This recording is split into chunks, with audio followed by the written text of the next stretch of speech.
Hey, what's up? This is Salim, and today I'm covering a trade that I won on my prop firm account. This is a funded account that I passed last month, and I was in some serious. I'm still in some serious drawdown. So right now it's up $223.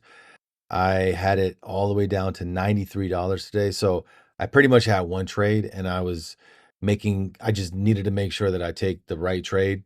So today was a decent trade to take. I wasn't super like pumped about it, and I'm going to go over the trade. I'm going to show you which one it is, and I'm going to show you like my thinking behind it.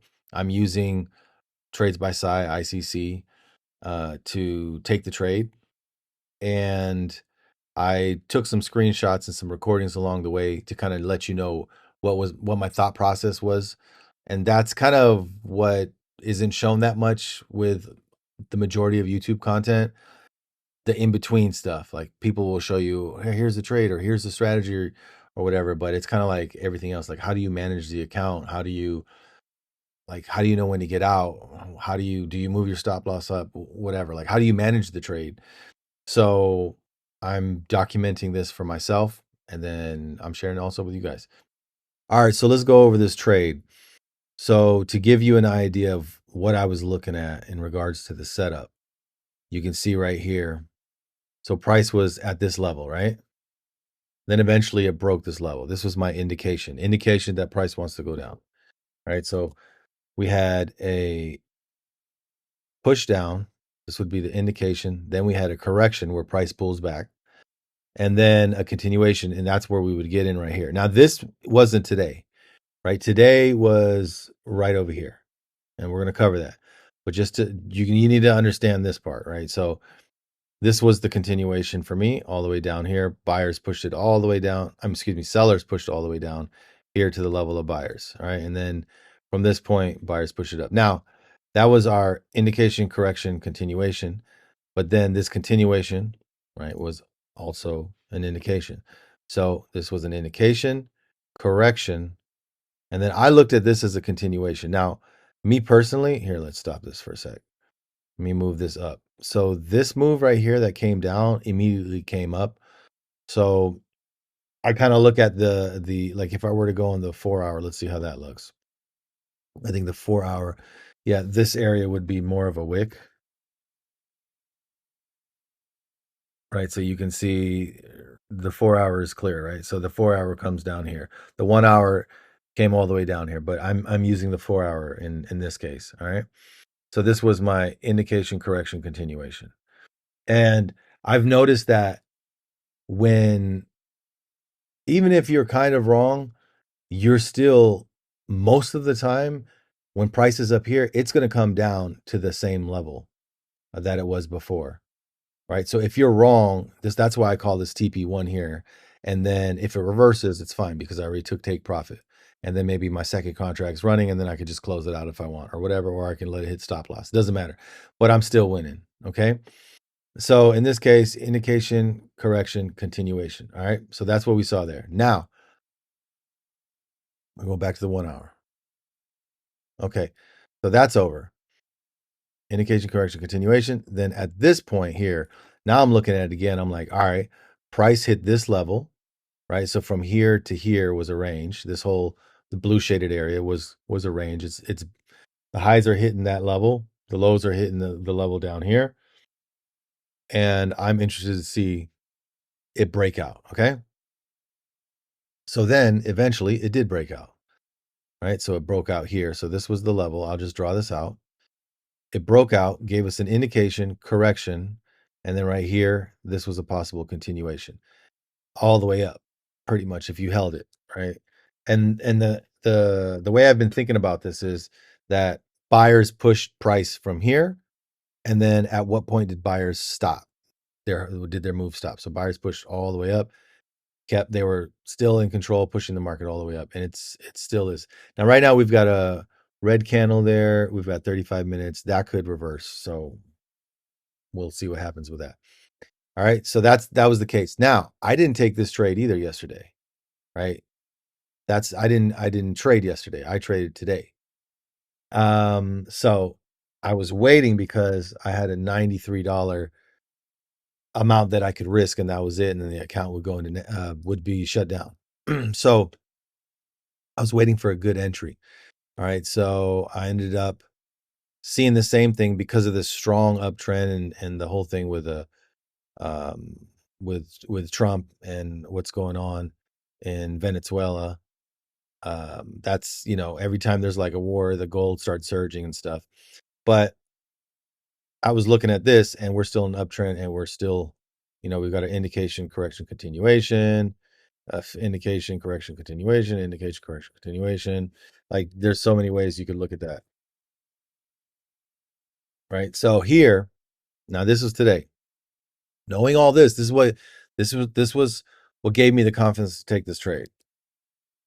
Here, I was waiting for the indication, correction, and then continuation. Right. So now we're on the 1 hour. So I ended up going to the 15-minute, and this wasn't the best. This wasn't a super A plus setup for me because the indication wasn't that there wasn't that much distance from where price was at in the range to where the indication was. So my take profit one was kind of slim. And then because of the news today, like look at this wick came all the way down, candle came all the way down. So, buyers were probably getting in. When I did some research, that's what it said. To that, due to the economic climate, gold is a great opportunity for buyers, like institutional buyers, to step in and get good prices and stuff like that. And that's kind of what it looked like. The big push down to get a good price, big push down. That might be a big push down to get a good price and then move up. It's also, see, this is, for me, this is a real important level. If it breaks this level, then we're looking for a downtrend.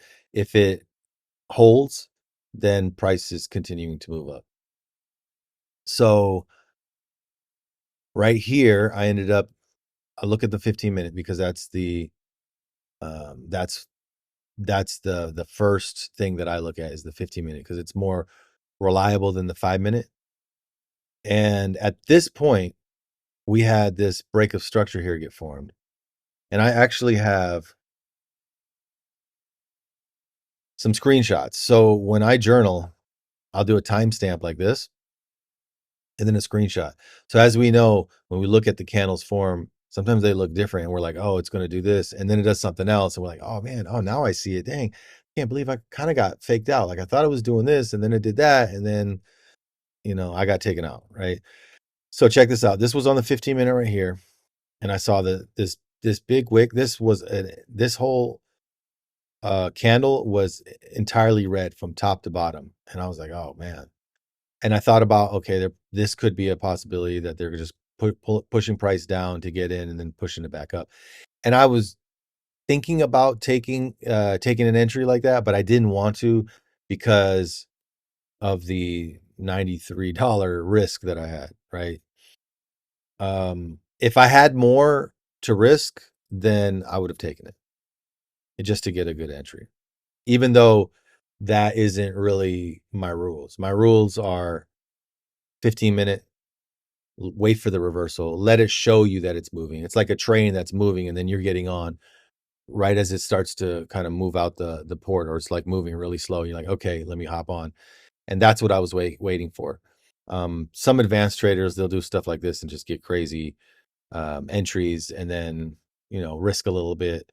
It's kind of like rolling the dice to see if, it plays out or not. But I wanted to be as conservative as possible. So then here on the 5-minute, let me see, is this the 15 or the 5? This is the 5, I believe. This is kind of how it was forming, right? And then I saw this wick here and I was thinking, okay, you see it's kind of dipping a little bit below my support level right here. And then I kept watching it. There's no reason to get in, right? You see this clearly downtrending. And then what I did was on the 15-minute, I marked this level right here. So this level was the 15-minute break of structure. And then I hopped on the 5-minute because I wanted to make sure. So if I go to the 5-minute, I wanted to allow price to get to that black line before I jumped in. See, and right here, you can see right here, price pushes up. I could have got in right here, but I wanted to just wait for price to get in here. And as this was forming, that's kind of, I got in somewhere right around here, and then I held. And I could have gotten down here, but I felt like this was too risky. Yeah, I'm seeing a bunch of wicks, but once again, I got $93 to risk or to lose. And then the account is shut down, and then it's going to take me another week or 2 or 3 to get another funded account. Okay. So then as the candles got above this level, I got in, and then I just held it the whole way. And on the 5-minute, you see this looks like it's reversing back to the downside. I don't look at the 5-minute. I look at the 15 and the 1 hour. So on the 15-minute, you can see everything was smooth from this point on right here. That was smooth. And then, something like this happens.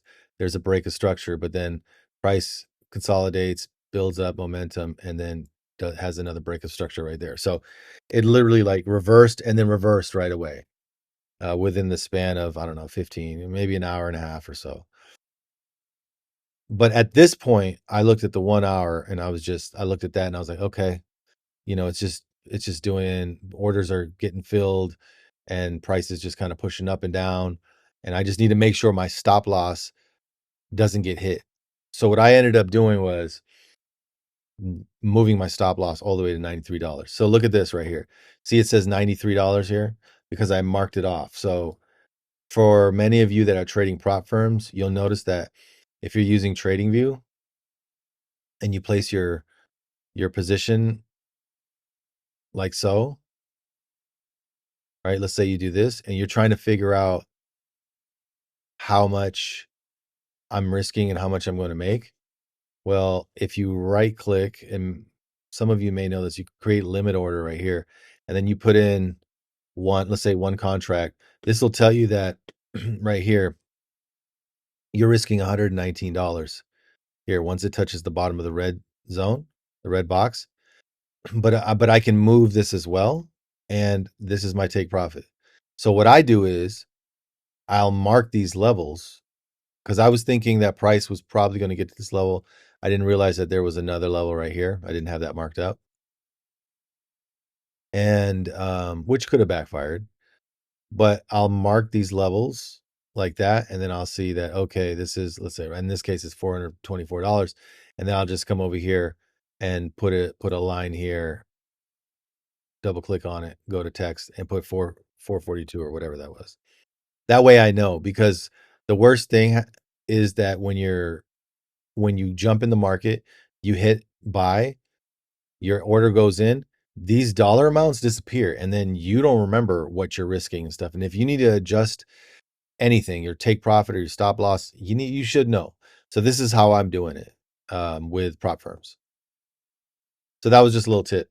Yeah, and that was it. And then price ended up coming up, and I ended up getting out. Let's see, ended up getting out right here at the top. I think I got out like right here. And that was it. And then price started to fall. But yeah, so that was my trade today. It was a success. We're good to go. We got like $200 and some now instead of 93. All right, so checking out the news for this week. It's kind of a news heavy week. So tomorrow, 7 a.m. Once again, I am Pacific, so that'd be 10 Eastern. But 7 a.m. So tomorrow there's news. At 5:30 there's news. At 5:30 there's news on Friday. So pretty much every day except for today. And right now I see price, it's 5:41 p.m. right now. So I'm seeing price kind of making the down move. There's some rejection. We just need to see what happens. If we do get an indication to the downside or whatever, if it looks good, we'll consider taking the trade. So, but we just have to be real careful with news and how news pushes price around. And I also need to check with Lucid Trader to see if I can trade during news.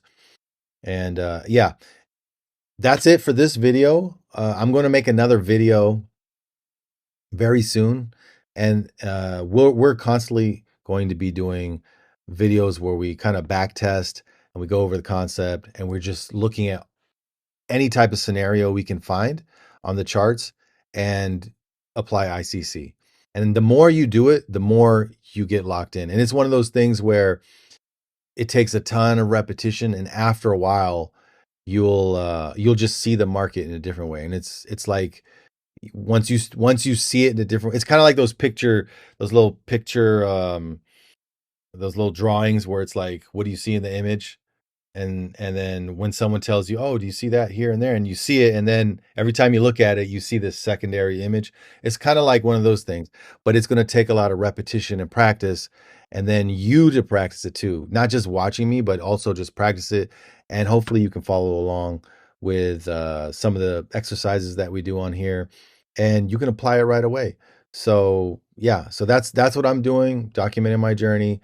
And today was a dub. So hopefully we can get this account back to 50K, and then from 50K, another 3,000, and then take our first payout and do it all together. All right, y'all. That was it for me today. I'll see you tomorrow. Peace.